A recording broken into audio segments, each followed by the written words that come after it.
Our relations with South Africa continue. We do not have any breach in our diplomatic relations. What happened was that it's not the first time there have been these xenophobic attacks in South Africa. They say we shouldn't call it xenophobia. I don't know what else, other name you can give it. But there have been these surges in anti-foreign attacks. And normally those who bear the brunt are fellow Africans from neighboring states, Mozambique, Malawi, Zimbabwe, and before Nigeria. Lately, Ghanaians have gotten involved. This is the first time we've really had Ghanaians getting part of the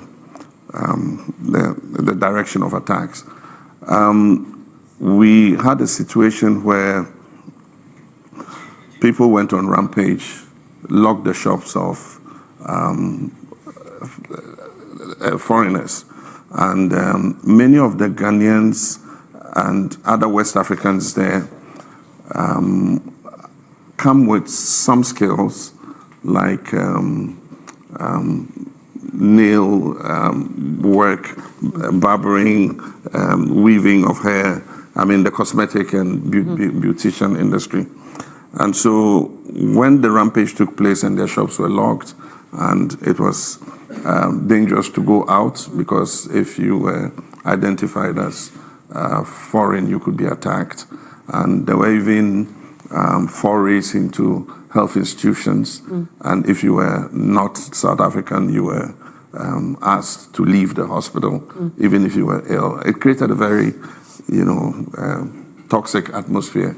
And many of our citizens rushed to our embassy because they were displaced, especially those who came from Durban and other places. They sought refuge in our embassy. And so at a point we had nearly 200 of our citizens in our embassy. And it didn't look like the South African authorities were doing anything to try to quell what was happening and also to provide protection to those who had been displaced. And so we had no option but to evacuate our citizens. And so we did a first evacuation flight. We're going to do 2 more to take those who want to leave. It's voluntary. We asked, do you want to stay or you want to leave? And many of them say they feel threatened, and so they want to leave. But I think it's unfortunate what is happening in South Africa. We need to drill down to what causes these flare-ups in terms of xenophobia. I think that there might be some structural issues in there that are a carryover of the apartheid era. And so all of us must empathize with South Africa, or must sympathize with South Africa, and we must help South Africa to be able to drill down and find out what it can do to reduce the unemployment rates amongst the black populations, and to also change the mindset that people who have come to your country are taking your jobs. Really, let all the Africans leave. After the last fellow African leaves, is it going to change unemployment among blacks in South Africa?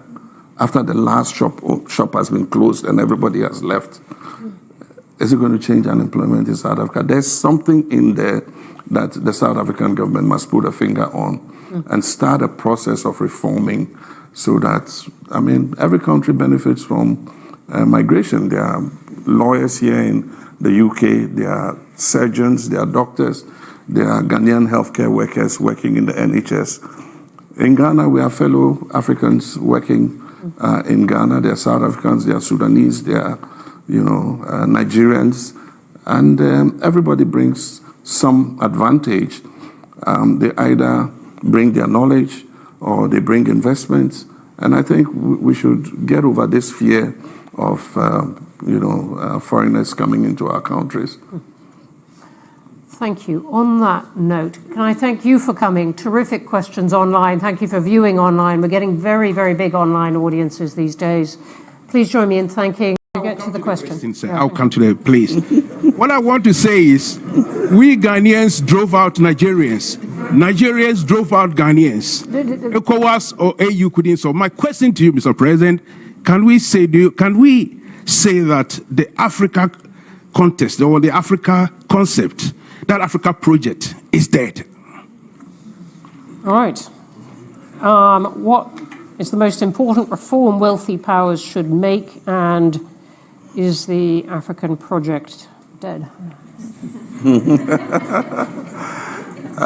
Okay, I'll start with the Africa project. I don't believe the Africa project is dead. I still believe in continental integration.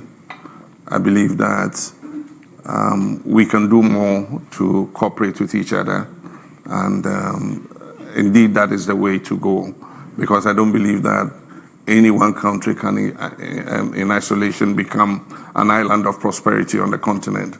We need to work together. If you take regional integration, I mean, Nigeria is the largest economy in West Africa, and I think the second largest in Africa.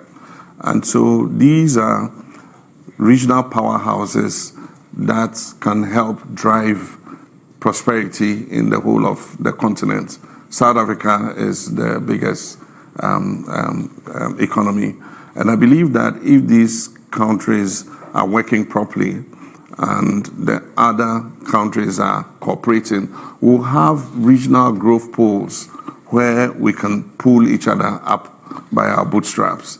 And so, yes, we must think regionally, but we must also act locally.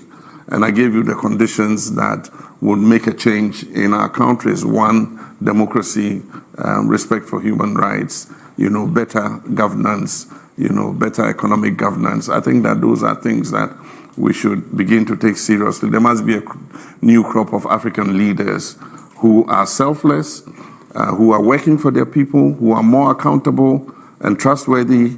The days where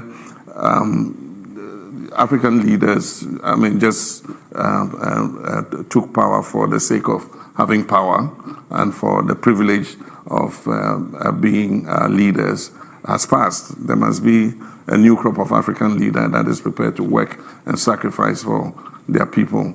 The African project is not dead. I believe that we must continue to work at it. Yes, we do have problems, but not all the problems are caused by African interests. In many cases, they are external interests that are responsible for the problems that we're confronting. I mean, look at what happened in Libya. US and France interfered and took Gaddafi out, and look at the mess that was left behind.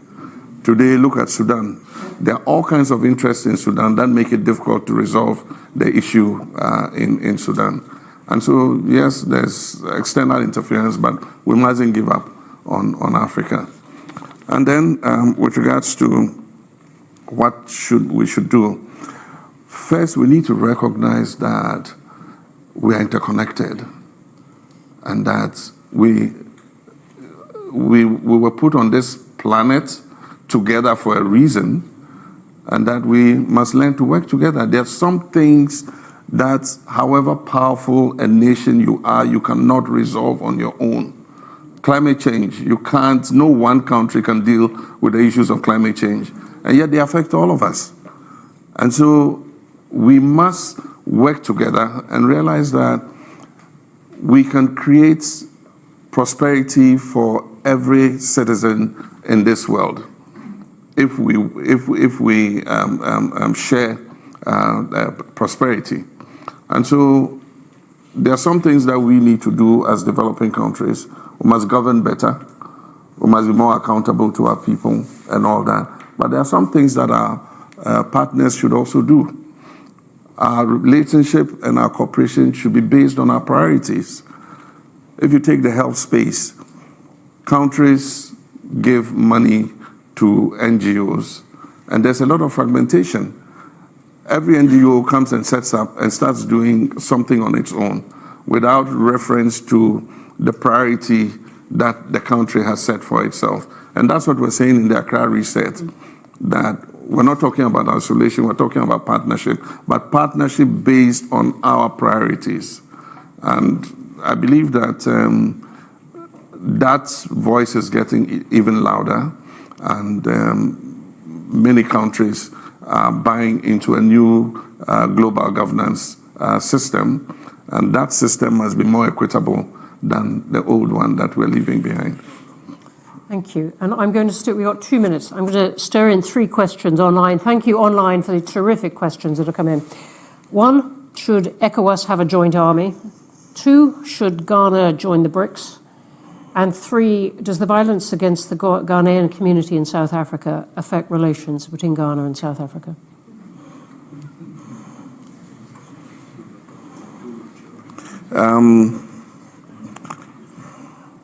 We have the protocol for a standby force in ECOWAS, but we have not evoked it regularly.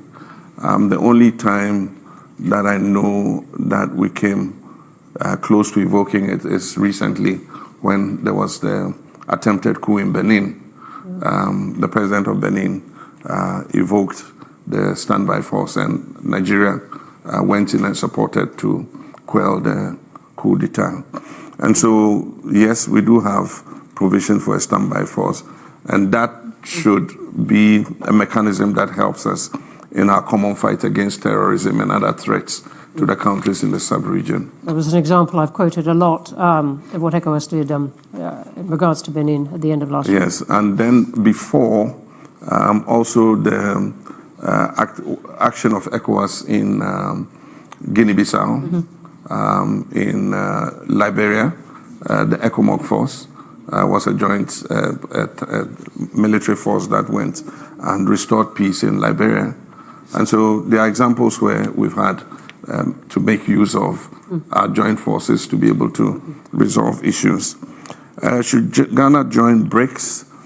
I don't know what the criteria for joining BRICS is, but I think that you need to develop your economy to a certain level to become a member of the BRICS. I don't think that it's a conversation that we're having in Ghana about whether to join BRICS. Let's do a better job of our regional integration, ECOWAS, African Continental Free Trade Area. I think that should be our priority for now, rather than joining a wider economic grouping.